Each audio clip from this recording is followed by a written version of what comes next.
Big Meech, bro, I ain't gonna lie. That man got to that compound, and man, he had some of the guys I would never think that would get EMF, ENT on the left side of their neck, man. Do you think Big Meech like told on somebody to get out, snitched, did anything extra? No. Let me tell you why. Big Meech paperwork is public records.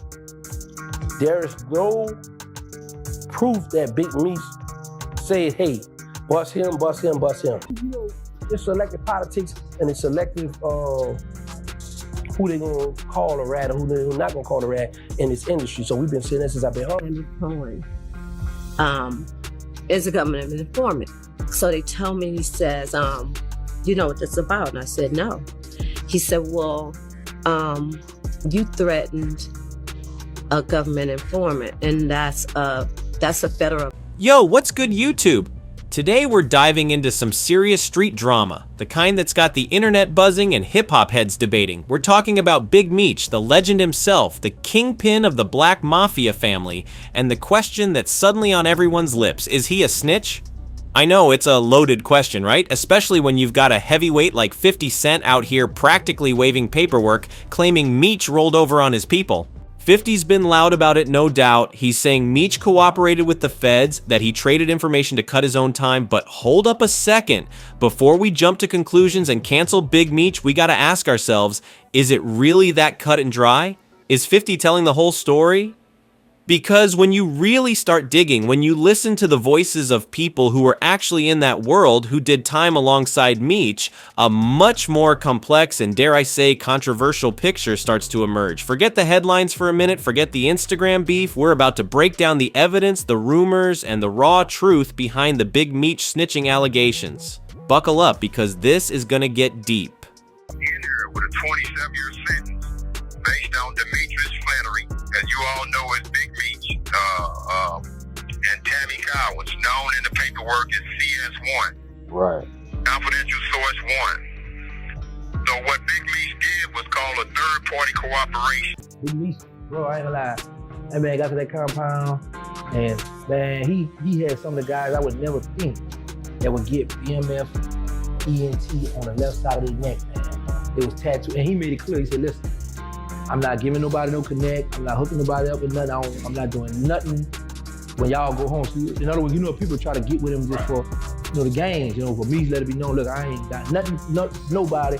I'm in jail doing my bid. That's what it is. You know what I'm saying? So let's start with a voice you can't ignore in this conversation. Terrence Gangster Williams. This isn't some internet commentator or a gossip blogger. Gangster Williams is a New Orleans street legend in his own right. And crucially, he did serious prison time with Big Meech. We're talking years inside those walls, side by side. So when Gangster Williams speaks on Big Meech and prison politics, you gotta listen. And what's he saying? He's straight up shutting down the snitching narrative. Point blank, he's looking at the camera saying, do you think Big Meech told on somebody, get out, snitch, did anything extra? And his answer is a resounding no. man, bro, I literally remember 25 guys after lunch will go to that rec yard with Big Meech. They're gonna take over the weight power. They're gonna work out. They're gonna hit the weights, do their little workout. And then after that, Big Meech gonna, whoever got the wine, he gonna bottle the wine up. Whoever cooking food, he gonna bottle the food up. And he gonna sit in the cell or hang out and just talk war stories. Just talk about on the streets, man. He was a very good, humble dude, man. Very humble. Big Meech's paperwork is public records. There is no proof that Big Meech said, hey, bust him, bust him, bust him. Now, the situation with the lady Tammy, the female that he cool with or whatever, mess with whatever, I was having an argument with somebody about this last night. Now, if we go by prison rules and standards, Big Meech didn't sit down with the agents and say, hey, my bro gonna go ahead and settle a boy up for me, so make sure y'all give me the credit. So we couldn't make a move on him because his name not in the paperwork for saying authorized. He's not mincing words. He's saying, let me tell you why. Big Meech's paperwork is public record. Think about that for a second. Public record, meaning anyone can go look at it. And according to Gangster Williams, that paperwork doesn't lie. He's challenging anyone to find concrete proof, saying there's no proof that Big Meech said, hey, bust him, bust him, bust him. A Gangster Williams isn't just dismissing the rumors, he's giving us an insider's perspective on prison respect and hierarchy. He explains that even with a massive 27-year sentence hanging over him, Meech walked into that compound and commanded instant respect. He says, "Big Meech, bro, I ain't gonna lie, that man got to that compound and man, he had some of the guys I would never think would get BMF-ent." Think about the weight of that statement. Guys who were hardened criminals, veterans of the streets, were drawn to Meech, respecting his presence, his influence. Gangster Williams emphasizes that in prison, respect is earned, it's not given, and he witnessed firsthand the level of respect inmates showed Meech. He paints a picture of Meech as a leader, someone who held sway simply by who he was, not through force or intimidation, but through pure influence. This is crucial because in prison, snitching is the ultimate betrayal. It's a death sentence to your reputation and often literally to your life. Would inmates, especially OGs like Gangster Williams, be showing that level of respect to someone they believed was a rat? It just doesn't add up. Gangster's testimony alone casts a serious shadow of doubt over 50's accusations. Everybody shining like new money. There ain't no other crew like this in the world, and there never will be another. Not black. It never will be, because it said that if like this is shining all together, being together, doing shit every day, then they gonna fall out over some money or somebody gonna rob, steal, and kill. I have yet to see that.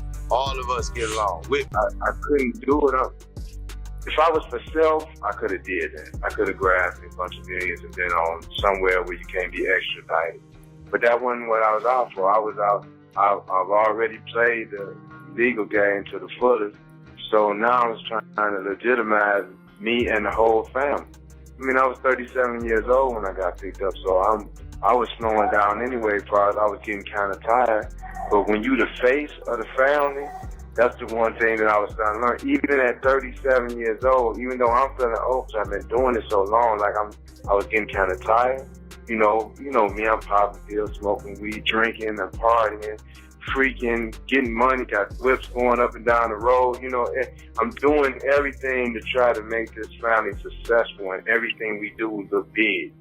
Now let's get into the name that keeps popping up in this whole snitching debate. Tammy Cowan, identified in the paperwork as CS1, Confidential Source 1. This is where things get murky and where the technicality argument comes into play. The transcript mentions Tammy Cowan as someone known in the paperwork as CS1, Confidential Source 1. It's clear she played a role in the investigation, and it's widely believed that her cooperation helped reduce Meech's sentence. This is the core of 50 Cent's argument, the supposed proof that Meech snitched. But Gangster Williams offers a very different interpretation. He explains the concept of third-party cooperation. He says, so what Big Meech did was called a third-party cooperation. Cohen is a government informant, so they tell me, he says, you know what that's about? And I said, no. He said, well, you threatened a government informant, and that's a federal... It's a bit convoluted in the transcript, but the key takeaway is this. The argument is that Tammy cooperated. She might have given information that benefited Meech, maybe even at Meech's request or with his knowledge. But crucially, the argument is that Meech himself did not directly sit down with federal agents, point fingers, and name names in the official paperwork. Commercial flight for hundreds of people, and Meech paid for everybody.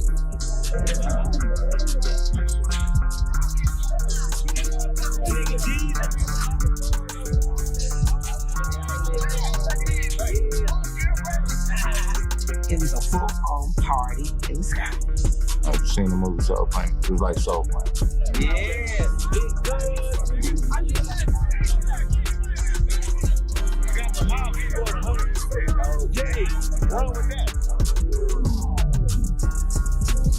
Meech had everything set up. Everything was set up for us to party.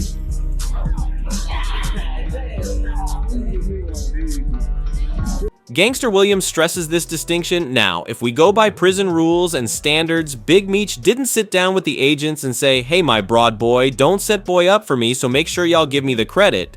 He's emphasizing the difference between direct snitching, actively informing on others to get a deal, and a more indirect form of cooperation, possibly through a third party. He's saying, so we couldn't make a move on him because his name not in the paperwork for saying authorized.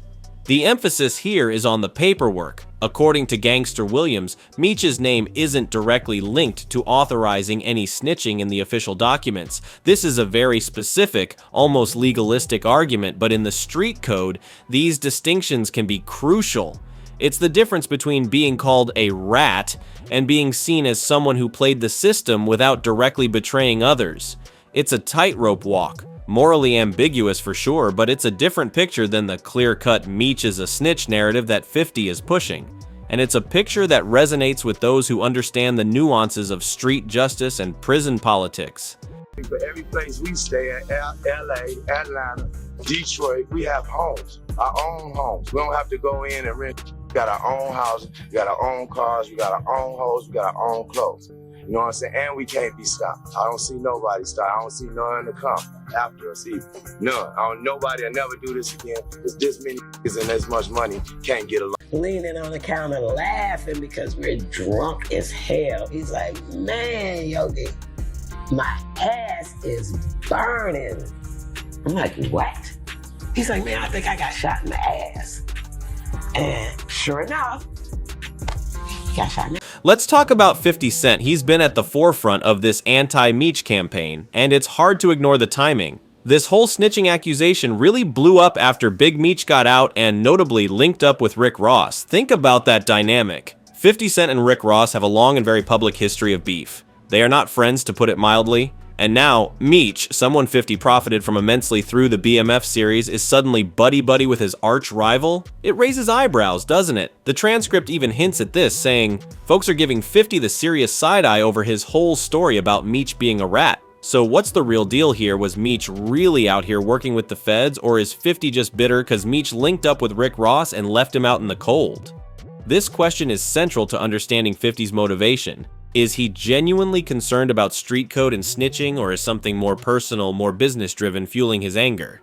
There when it was changed, Exactly. and they caught it. Okay, we're gonna catch, we're gonna do this party, we're gonna have the tigers and the lions, and you know what I'm saying, elephants and stuff. All you know, like we never seen that type of stuff. Like you can say what you want to say, you know what I'm saying, about, but that type of stuff you only seen in movies, and you didn't even see that in movies. Yeah. Like for real, not no black people really doing it like that. You know what I mean? So from here to Miami, Cancun. Renting out the whole jet. You know, it's stuff that people still ain't doing to this day. Exactly. Let's not forget, 50 Cent built a whole empire around the BMF story. He created the TV series, documentaries, spin-offs, the whole package. He made serious money off the BMF name, off Big Meech's life story, and for years he was celebrating Meech, portraying him as this larger-than-life, almost mythical figure. He cast Lil Meech, Big Meech's own son, to play his father in the series, further blurring the lines between reality and entertainment and solidifying his connection to the BMF legacy. So for years, 50 was riding the BMF wave, profiting from it and seemingly glorifying it. But then the moment Meech gets out and associates with Rick Ross, suddenly it's Meech is a snitch, the show's in jeopardy, the legacy is tainted. It feels calculated, doesn't it? It feels like something shifted when Meech aligned with Ross, and it wasn't about some sudden moral awakening about snitching. It's almost as if 50 felt betrayed, not just by Meech, but by the potential loss of control over the BMF narrative, and perhaps the potential for Ross to somehow capitalize on it. This isn't to say 50 is wrong about the snitching allegations, but it definitely throws a different light on his motivations and makes you question if his outrage is entirely about principle or if there's a heavy dose of personal and business rivalry mixed in. U.S. Marshals say this man, one of Atlanta Police Department's top 10 most wanted and a member of an organized crime family, is now behind bars. U.S. Marshals tell me they arrested 37-year-old Ernest Dennis and 40-year-old Jonathan Manigo here outside of Buckhead Hotel. Both men, they say, are members of the so-called Black Mafia family, or BMF. Anyone tied to BMF typically has an extensive criminal history, so we consider them to be very violent. Investigators say the organization BMF is heavily involved in drug trafficking and has been in Atlanta at least since 2004. At that time, federal agents seized this limo with secret compartments that had almost $1 million hidden inside. To really grasp why these snitching accusations hit so hard and why so many people are skeptical, you have to understand the legend of BMF and the carefully constructed image of Big Meech himself. BMF wasn't just a drug organization, it was a cultural phenomenon born in Southwest Detroit, built by the Flannery brothers, Demetrius Big Meech and Terry Southwest T. They weren't just chasing money, they were building an empire, a lifestyle, a brand. The transcript describes it vividly. The Black Mafia family BMF was born in 1985 out of Southwest Detroit, built from the ground up by the Flannery brothers, Demetrius Big Meech Flannery and Terry Lee Southwest T.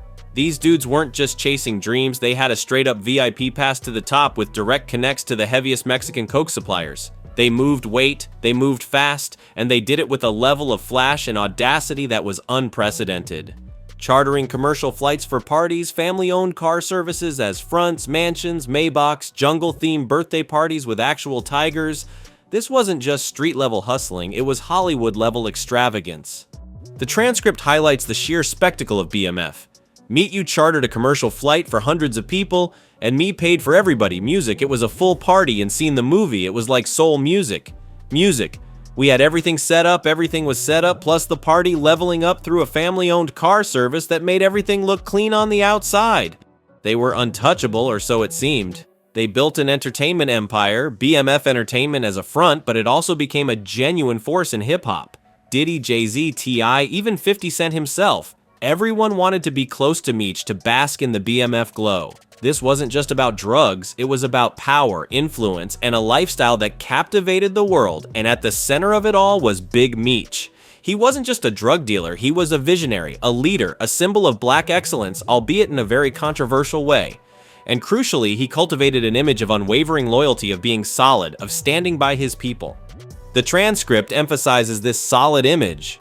He could have bounced overseas and lived good, but instead he stood 10 toes down and faced that time like a real soldier. That move earned Meech huge respect in the streets. When the feds closed in, Meech had a chance to escape, to disappear, to live a life of luxury on the run. But he didn't. He stayed, faced the charges, and did his time. This decision, to stand 10 toes down, as the streets say, solidified his legend, his image as a real one, a soldier. This is why the snitching accusations are so jarring, so disruptive to the carefully crafted narrative. It clashes directly with the solid image that Meech and BMF cultivated for decades. It's a challenge to their entire brand, to their legacy. And for many, especially those in the streets, that image of loyalty and standing tall is everything. Snitching is the ultimate betrayal, the antithesis of everything BMF was supposed to represent. Let's rewind again and really dig into where these snitching rumors originate. As we've discussed, it all seems to circle back to Tammy Cowan and the paperwork. The transcript mentions everybody knows 50's been out here yelling that Meech turned federal informant based on what his old associate Tammy Cowan said, but when Gangster got pressed about it, he wasn't buying none of it. He straight up said he doubts Meech ever folded. 50 Cent is clearly pointing to Tammy Cowan as the source, as the evidence of Meech's alleged betrayal. And it's true, Tammy Cowan did cooperate with the feds, and it's highly likely that her cooperation played a role in Meech's sentence reduction. This is the piece of the puzzle that 50 and his supporters are seizing upon. But as Gangster Williams and others argue, and as the transcript hints, there's a crucial difference between Tammy Cowan cooperating and Big Meech himself being a direct informant. The transcript raises the key question. Even if Tammy Cowan snitched and helped slice Meech's sentence down, that don't automatically mean Meech was involved. This is the crux of the counter-argument. Even if Tammy gave information, did Meech direct her to do it? Did he know about it? Did he authorize it? Or was she acting independently, perhaps to protect herself, or even to help Meech indirectly without him being a direct participant in snitching?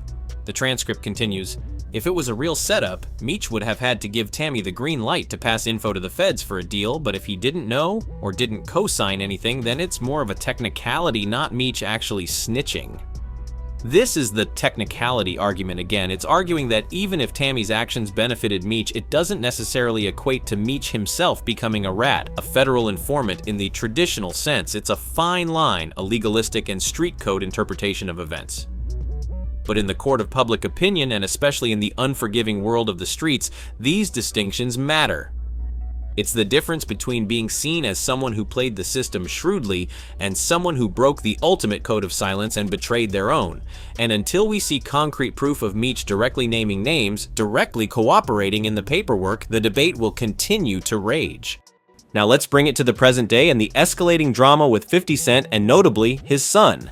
The transcript mentions Still 50's son is now pushing the idea that Meech did know what was going on and that he was feeding Tammy info from behind bars to pass along.